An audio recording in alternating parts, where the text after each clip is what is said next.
విశాఖలో భూ కబ్జాలు రోజు రోజుకి పెరిగిపోతున్నాయి. ఆఖరికి వికలాంగుల భూములను అక్రమార్కులు చెరబడుతున్నారు. ప్రజలకు రక్షణ కల్పించాల్సిన పోలీసులే భూ కబ్జాలకు పాల్పడుతున్న ఘటనలు సామాన్యులను ఇబ్బందులకు గురి చేస్తున్నాయి.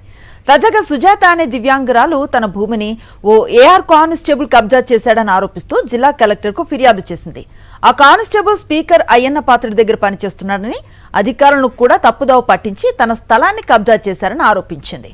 రాజకీయ అండదండల కారణంగా అధికారులు కూడా అతనికే వత్తాసు పలుకుతున్నారని ఆవేదన వ్యక్తం చేసింది బాధితురాలు సుజాత. అక్కడ ఆయన డిపార్ట్మెంట్ పోలీస్ డిపార్ట్మెంట్ అయింది. మన ఎవరైతే నాది సన్యాసి నాయుడు అనే ఆయన బినామీ పేరుతో కబ్జా చేయించాడు.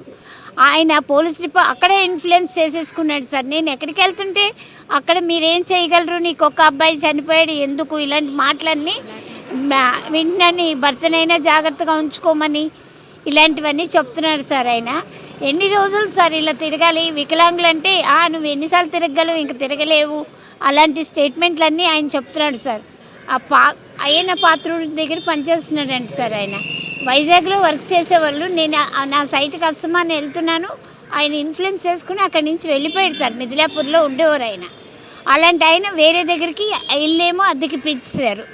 ఇప్పుడు నేను అద్దెకెళ్తే మాకు సంబంధం లేదంటున్నారు వాళ్ళు. మీరు వెళ్ళి అతనితో మాట్లాడుకోండి అని.